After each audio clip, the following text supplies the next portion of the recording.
Nah, saat ini itu udah nggak bisa dipungkiri ya, kalau misalnya AI itu sangat ngebantu kita terutama saat coding. Makanya sekarang banyak banget ya vibe coder ya. Nah, walaupun sebenarnya saya tetap rekomendasikan teman-teman tetap ngerti ya coding ya, jadi jangan blank banget soal coding. Nah, di sini ada pertanyaan soal MCP, Model Context Protocol. Dan ini menurut saya adalah hal yang wajib dimengerti, terutama buat teman-teman yang mau menggunakan AI untuk coding ya, atau vibe coder. Yuk kita lihat pertanyaannya.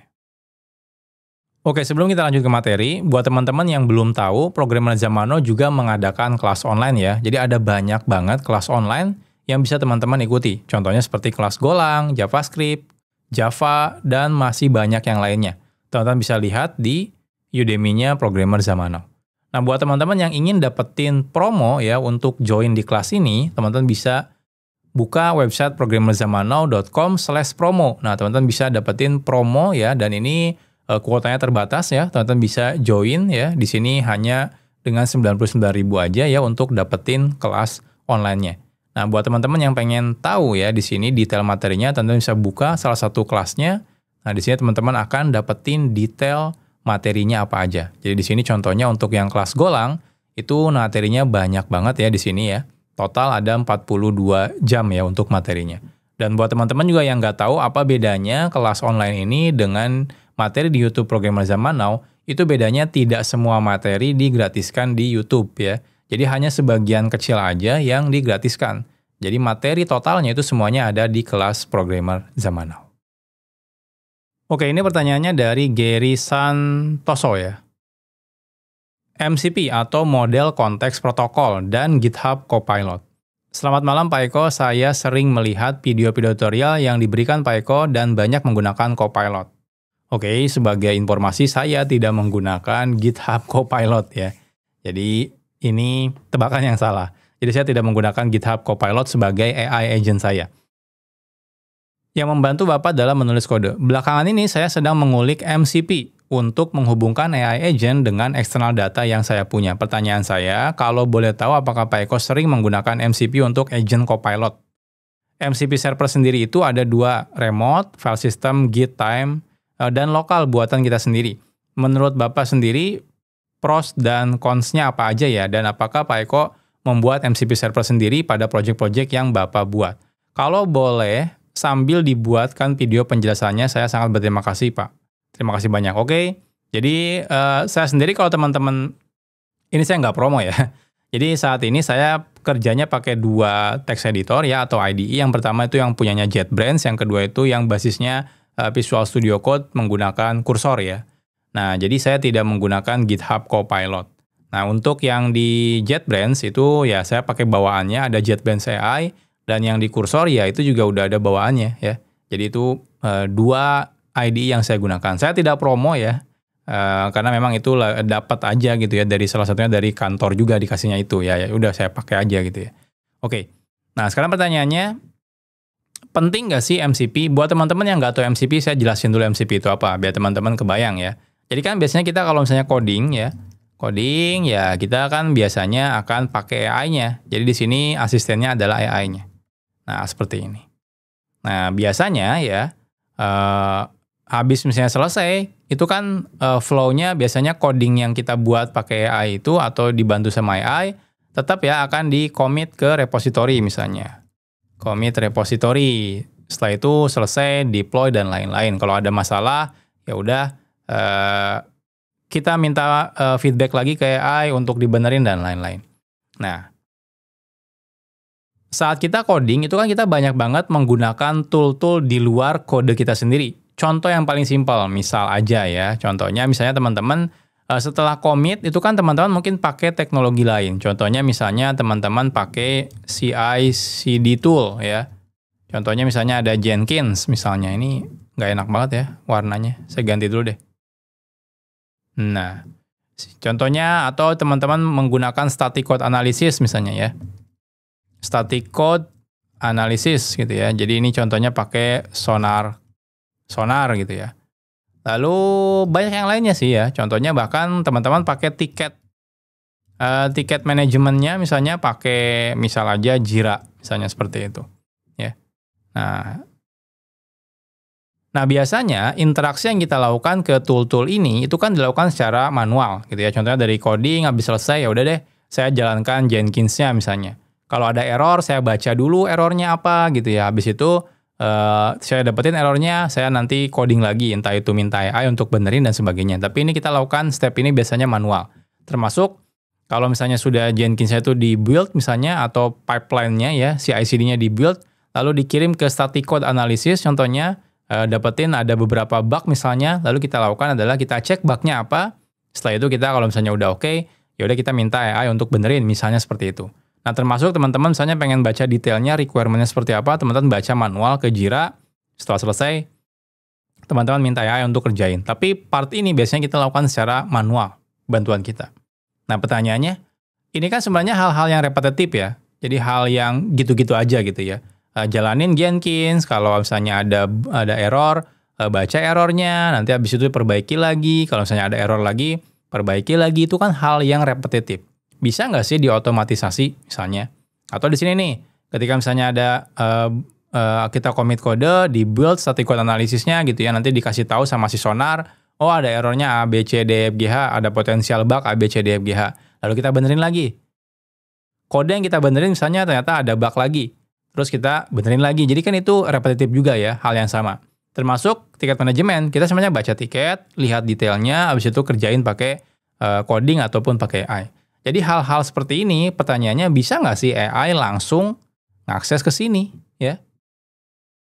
Nah, problemnya adalah kalau misalnya kita AI-nya itu, misalnya kalau misalnya akses ke sini, maka akan ada banyak sekali mekanisme cara komunikasinya. Contohnya kalau pakai Jenkins ya dia harus tahu API Jenkins seperti apa. Kalau misalnya dia harus ke Sonar, dia harus tahu cara ngakses Sonar seperti apa, API Sonar seperti apa. Termasuk ini kalau kita pakai Jira dan sebagainya. Apalagi misalnya teman-teman misalnya, oke, kita punya database misalnya ya. Database misalnya contohnya MySQL atau Postgre dan lain-lain lah. Misalnya kita mau nambahin database migration. Nah, kita akan lihat di sini tabelnya apa aja. Kalau misalnya kita udah tahu, ya udah kita tambahin coding di sini. Nah, artinya ya, kalau kita minta bisa nggak sih AI-nya langsung baca ke sini aja, akhirnya si AI harus bisa komunikasi dengan ini. Nah, jadi ada banyak banget ya kalau misalnya harus AI-nya langsung bisa connect ke semuanya. Ada banyak protokol gitu ya, banyak mekanisme, API-nya juga bisa beda-beda ya, cara komunikasi pun bisa beda-beda. Ada yang pakai HTTP, ada yang pakai port langsung gitu ya, ada yang pakai TCP langsung dan sebagainya. Jadi semuanya beda banget. Nah akhirnya kalau tidak salah ya, Cloudy itu bikin standarisasi. Nah bisa nggak sih ya kita bikin standar biar AI itu bisa komunikasi dengan aplikasi apapun. Nah standarisasi itu tuh namanya adalah MCP. Jadi ini ada yang namanya MCP ya, atau Model Context Protocol. Nah, jadi simpelnya ya. Nah, ini saya kecilin dulu.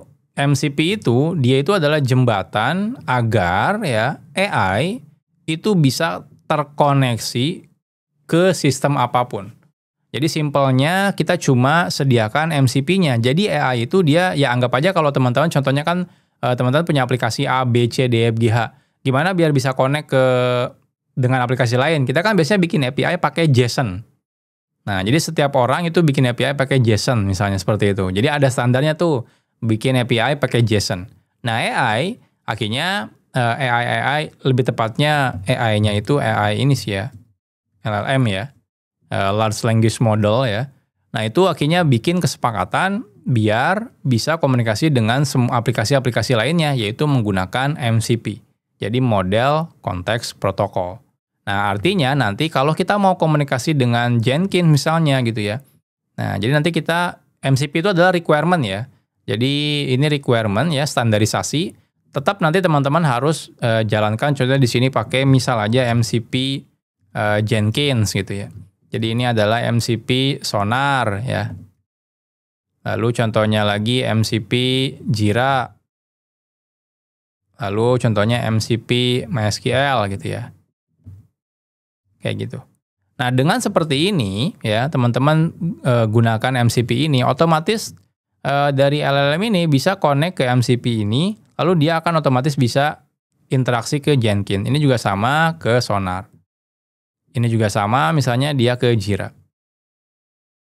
Ini juga sama misalnya ke SQL.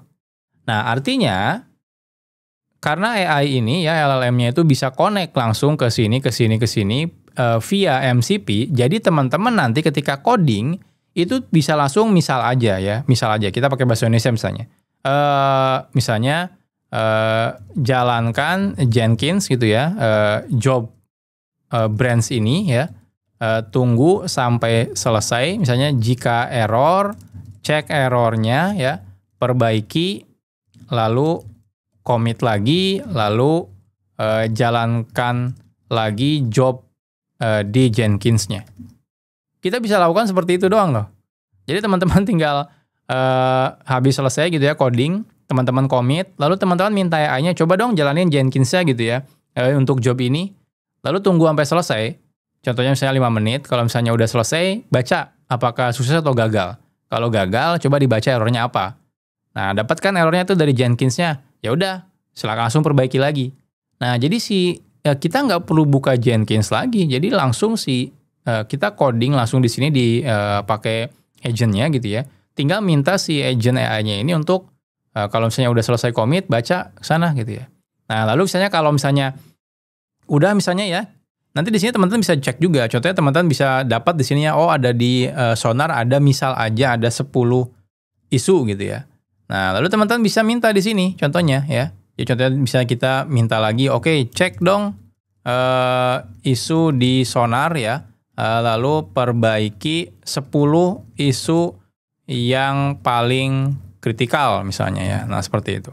Nah, itu bisa tuh, nanti si AI-nya dia akan baca untuk project ini, contohnya di Sonarnya itu ada berapa isu, lalu dia akan ambil 10 isu yang paling kritikal. Lalu dia perbaiki langsung coding di sini.